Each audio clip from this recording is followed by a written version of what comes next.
the jury to try the case of the state of Florida versus Grant Amato. This is a criminal case. Grant Amato is charged with first-degree premeditated murder. The definition of first-degree premeditated murder will be explained to you later.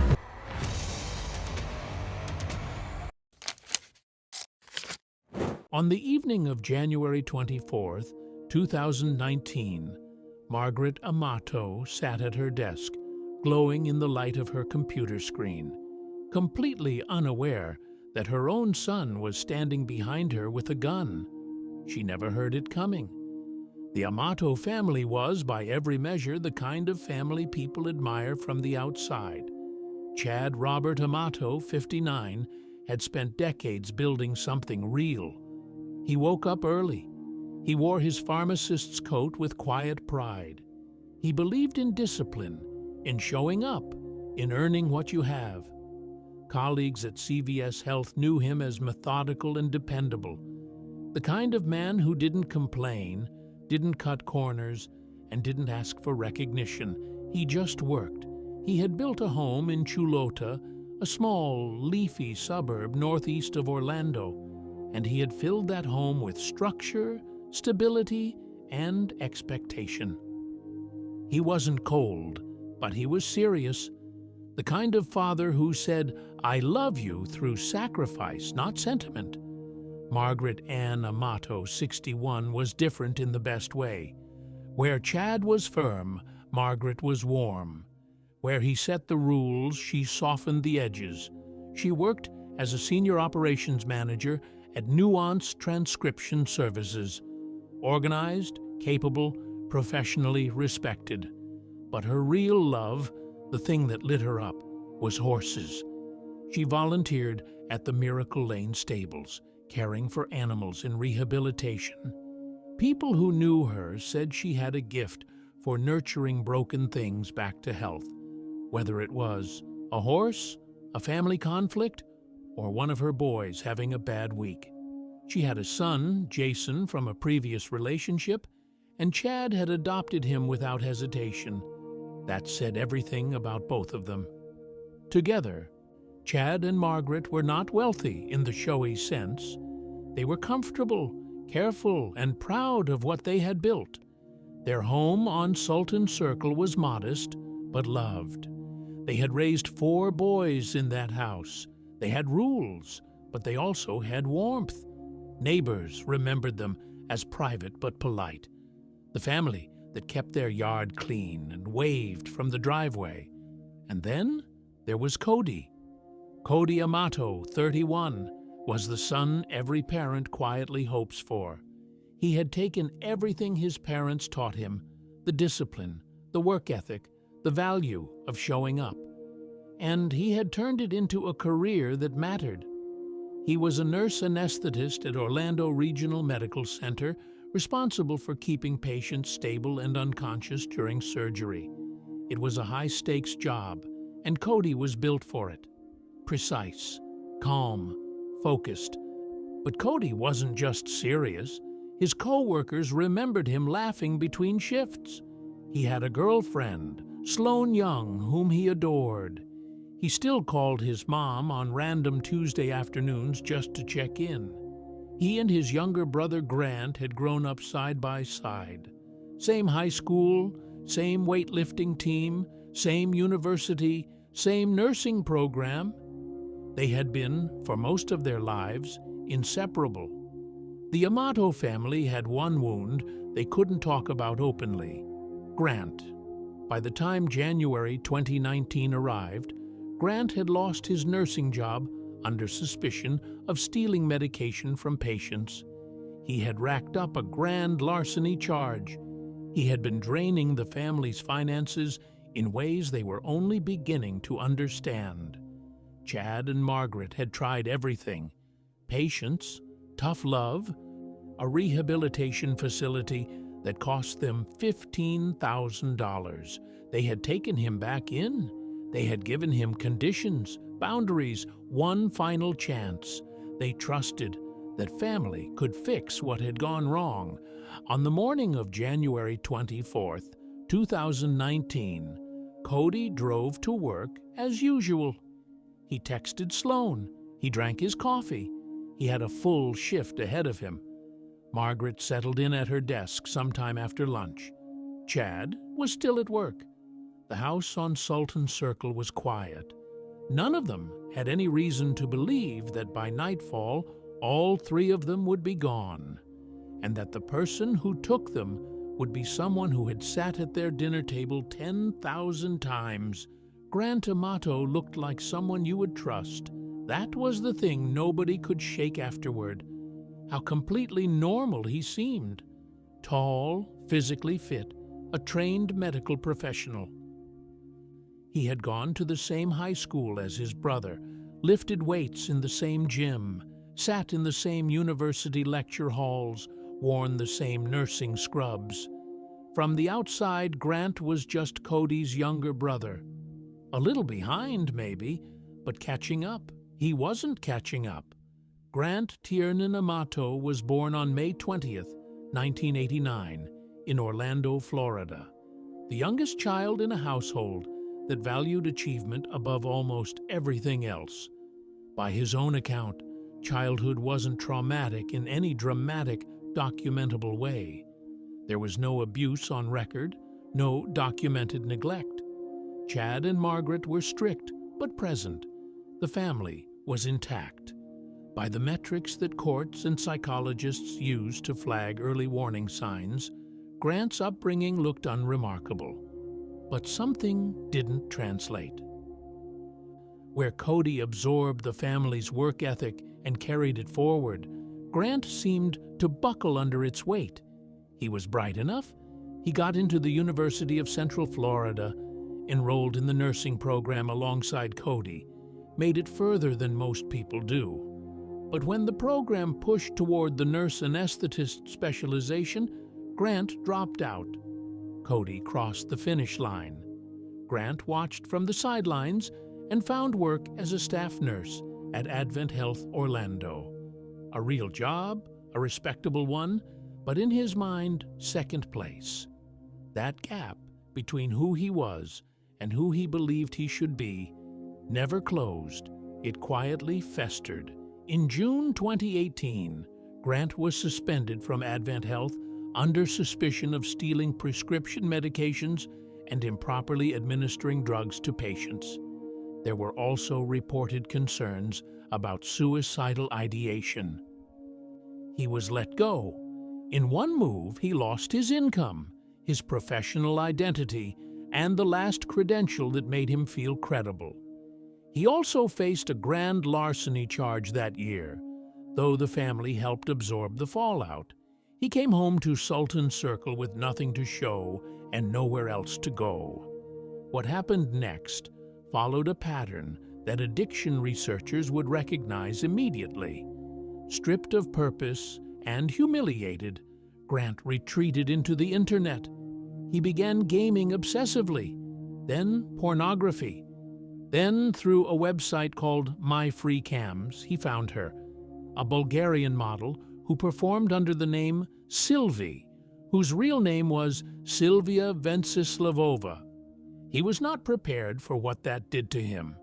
Sylvie's shows cost 90 tokens per minute. Grant bought thousands of tokens at a time, sometimes over $600 in a single session.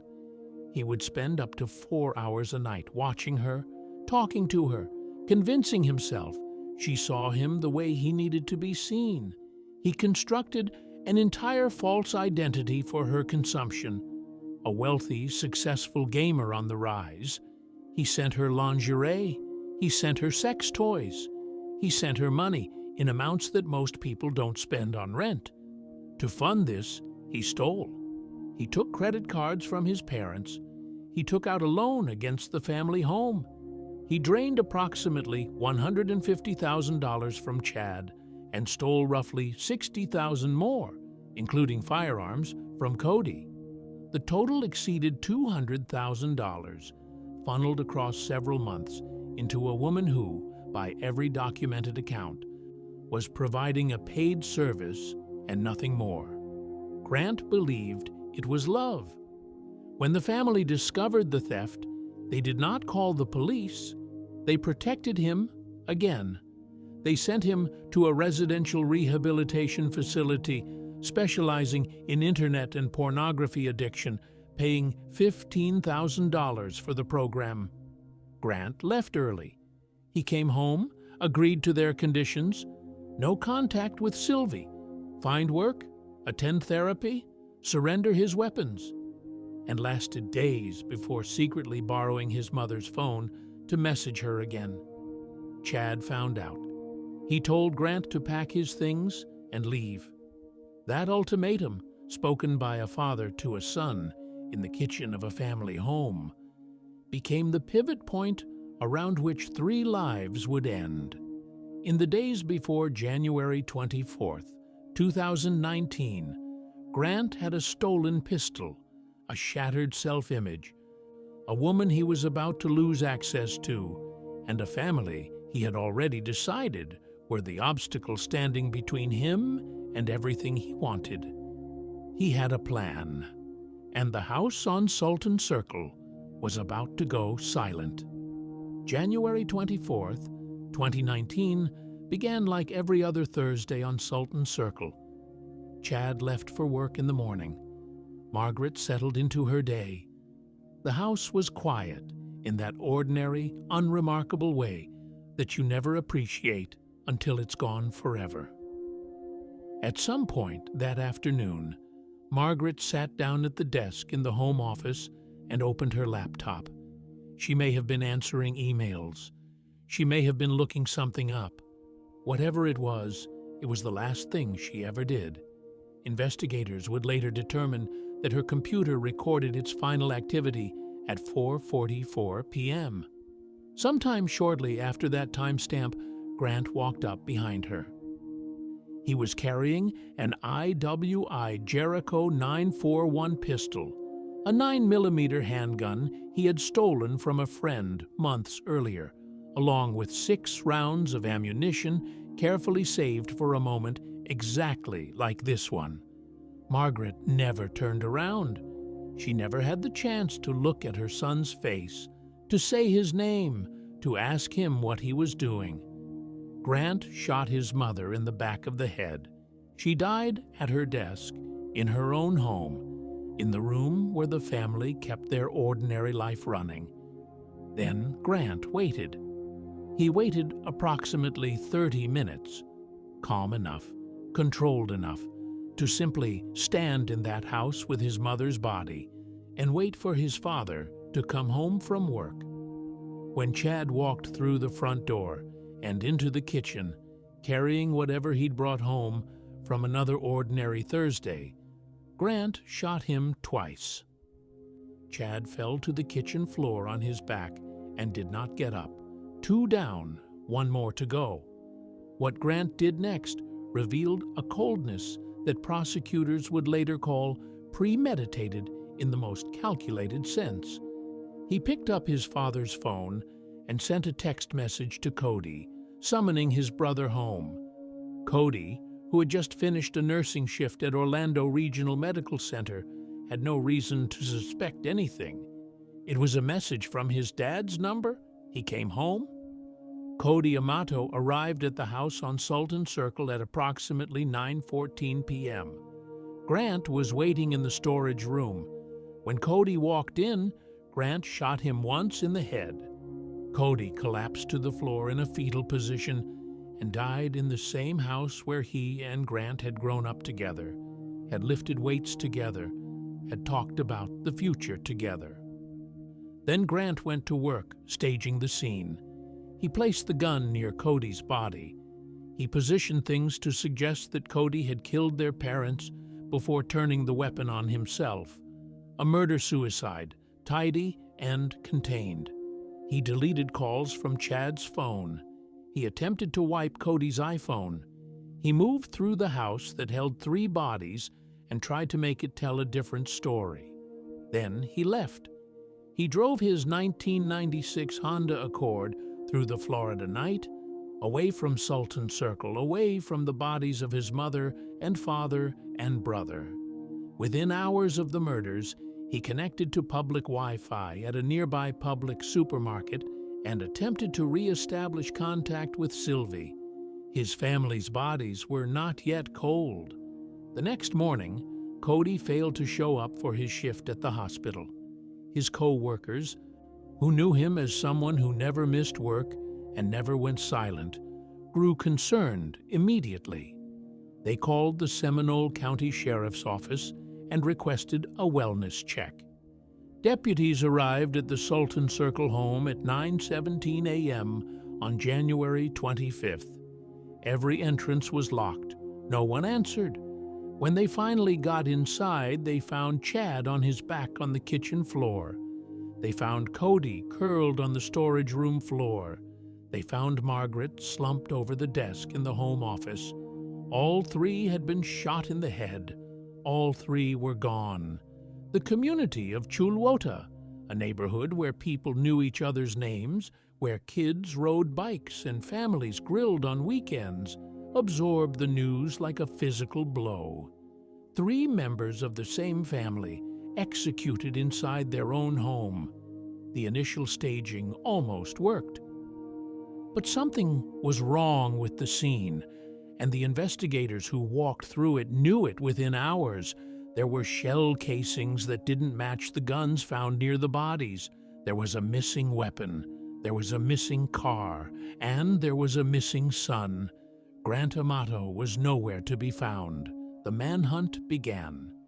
By the morning of January 25th, 2019, the Seminole County Sheriff's Office had 3 bodies and 1 question.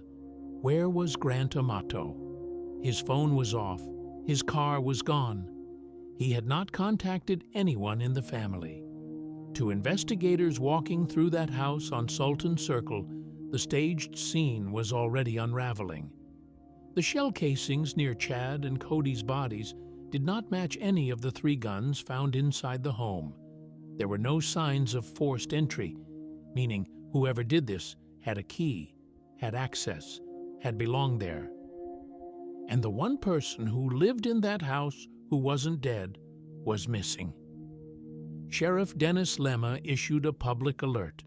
Grant Amato was considered potentially armed and dangerous. Investigators moved fast. They pulled toll records from Florida's expressway system and began tracking the movement of Grant's 1996 Honda Accord through the night. The car had passed through toll points, leaving a quiet digital trail through the darkness. That trail led them to the Doubletree Hotel in Orange County, where at approximately 7:45 a.m. on January 26th, deputies located the vehicle in the parking lot. Grant was inside the hotel. He was brought in for questioning. What followed was one of the more remarkable interrogation sequences in this case. Grant sat across from investigators and denied everything, calmly, persistently, and with a rotating series of contradictory explanations. He said he had driven past the house and seen police cars and news vans outside, but instead of stopping, instead of asking what happened to his family, he had driven away and checked into a hotel. He offered no credible explanation for why. When his surviving half-brother, Jason, was brought in to speak with him, to appeal to whatever was left of the brother he had known, Grant did not break. He maintained his innocence. He was released from investigative detention while the evidence was assembled. What broke the case open was not a single dramatic moment. It was layers, digital, forensic, and human, stacking on top of each other until there was no alternative explanation left standing. Digital forensic investigator Geraldine Blay examined the devices recovered from the home. She found that someone had attempted to wipe Cody's iPhone around midnight on January 25th, hours after prosecutors believed Cody was already dead. Someone had also deleted calls from Chad's phone the night of the murders. The only person with access to both devices, with knowledge of the family's phones and passwords, was Grant. Cell phone records placed Grant's movements in precise conflict with his own account. Activity on Margaret's laptop established a timeline for her death. A CVS security supervisor testified about surveillance footage. Expressway Authority records tracked the Honda. FBI Special Agent George Reenerth testified about digital evidence. Piece by piece, the prosecution constructed a timeline so specific that Grant's defense team had almost nothing solid left to attack. There was also the matter of the public's Wi-Fi connection, Grant attempting to reach Sylvie within hours of the murders. Prosecutors called it the most revealing detail of all. 3 people were dead in the house he had just left, and his first instinct was to log on and find the woman he had killed them over. Grant was formally arrested on charges of 3 counts of first-degree premeditated murder. His bond was initially denied, then set at $750,000 with strict conditions including no internet access. He could not post it. He remained in custody. His trial began on July 15, 2019, in Seminole County. The courtroom testimony was methodical and devastating.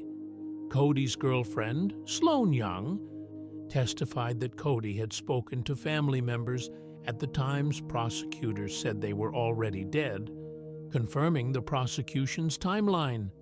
Jason Amato took the stand against his own brother, the surviving son testifying to dismantle the last remaining member of the family who had destroyed everything. Firearms analyst Richard Ruth confirmed that the bullets planted near the bodies had not been fired from the guns found at the scene. Grant's defense argued there was no physical evidence, no murder weapon ever recovered, no blood on Grant when he was found. His attorney, Jeff Dowdy, pointed out these gaps with genuine force, but the prosecution countered with something the defense could not erase: motive, opportunity, digital footprints, and a staged scene that didn't hold together under scrutiny. Grant decided, at the last moment, not to testify. On July 31st, 2019, after more than 8 hours of deliberation, the jury returned. Guilty, guilty, guilty. 3 counts of first-degree premeditated murder. The courtroom erupted in tears. Jason Amato, the only immediate family member left alive, wept. Friends of Chad, Margaret, and Cody, people who had known this family for decades, held each other in the gallery. Grant Amato showed no emotion whatsoever. The penalty phase followed. The state pursued the death penalty. The jury ultimately did not reach a unanimous recommendation for execution, which under Florida law at the time meant the death sentence could not be imposed. Judge Jessica Rexsiedler sentenced Grant Amato to 3 consecutive terms of life in prison without the possibility of parole. He would never walk free again. When the verdict was read aloud in that Seminole County courtroom, the Amato family ceased to exist as the world had known it. Chad was gone. Margaret was gone. Cody was gone. And the person who had taken all 3 of them was being led away in handcuffs to spend the rest of his natural life inside a concrete cell. Jason Amato, the oldest son, the one who hadn't lived on Sultan Circle, the one who had stood up in that courtroom and testified against his own brother, walked out of the courthouse as the sole survivor of a family that had once been whole. There are no words adequate for what that feels like. There is no roadmap for it. Jason has maintained an intensely private life since the trial. He has not sought media attention, has not monetized his grief, has not become a public figure built around his family's destruction. What is documented is this: he showed up when it mattered. He sat through the testimony. He looked at the crime scene photographs. He told the truth. In a case where the defense needed doubt, and the prosecution needed courage, Jason gave the jury the one thing that Grant could not explain away: a brother who knew him completely and who looked the court in the eye and said what he knew to be true. That kind of courage does not make the grief smaller. It just makes it visible. The community of Chuluota grieved in the particular way that small, quiet neighborhoods grieve. Privately, slowly, and with a confusion that doesn't fully resolve. Sultan Circle was the kind of street where people assumed they knew each other. The Amatos had lived there for years. Chad had waved from the driveway. Margaret had driven to the stables. Cody had visited on weekends. Neighbors struggled to reconcile the family they remembered with the crime that had occurred inside that house. Several expressed that the case had permanently altered their sense of safety. Not fear of strangers, but something more unsettling. Fear of what can live undetected inside a family. Cody's colleagues at Orlando Regional Medical Center lost a co-worker who had chosen a profession built entirely around keeping other people alive. The irony was not lost on anyone who knew him. His girlfriend, Sloan Young, who had testified at trial, had spoken to him on the phone in the hours before his death, a conversation she likely replays in ways no outsider can fully imagine.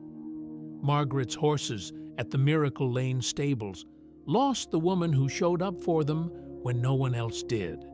Chad's colleagues lost a pharmacist who believed that showing up with integrity was its own reward. The case itself sparked broader conversation about internet addiction, about the predatory economics of webcam platforms, about how families can miss the depth of a loved one's psychological unraveling until it is catastrophically too late. The Control plus Alt plus Desire documentary series on Paramount Plus, directed by Colin Archdeacon, examined the case in detail, including recorded phone confessionals from Grant himself. In those recordings, Grant described his relationship with Sylvie as a buoy, something to hold on to when everything else in his life had sunk. He spoke about it without apparent awareness of what that obsession had cost 3 other people with their entire lives ahead of them. Sylvia Venceslavova, Sylvie, was never charged with any crime. She denied involvement and described Grant as a troubled, obsessive fan. Under every applicable law, she was a service provider. Grant was her customer. What he chose to do with that obsession was entirely his own doing. That distinction matters. The responsibility for 3 deaths belongs to one person and one person only. As of early 2026, Grant Amato is imprisoned at Hardy Correctional Institution in Bowling Green, Florida. He will die there. In a case that generated fresh headlines in 2025, when it was revealed he had been exchanging messages through a smuggled phone with the wife of a television personality, he demonstrated that even from inside a prison cell, the behavioral patterns that destroyed his family had not fundamentally changed. The obsession simply found a new address. Some people do not change. The justice system in this case made certain he would not get another opportunity to act on it. What this case ultimately reveals is not a story about the internet or webcam models or even addiction in the clinical sense. It is a story about a man who decided that his own emotional needs were worth more than the lives of the people who loved him most. Chad had built a career on integrity. Margaret had spent her life nurturing things that couldn't speak for themselves. Cody had dedicated himself to keeping strangers alive on operating tables. They deserved every year they didn't get. They deserved to see grandchildren. They deserved retirement and graduations and Sunday dinners and all the unremarkable moments that make a life feel full. They were not symbols or statistics or cautionary details in someone else's story. They were a family, a real one, imperfect, complicated, deeply human. Their names were Chad, Margaret, and Cody Amato. They were loved.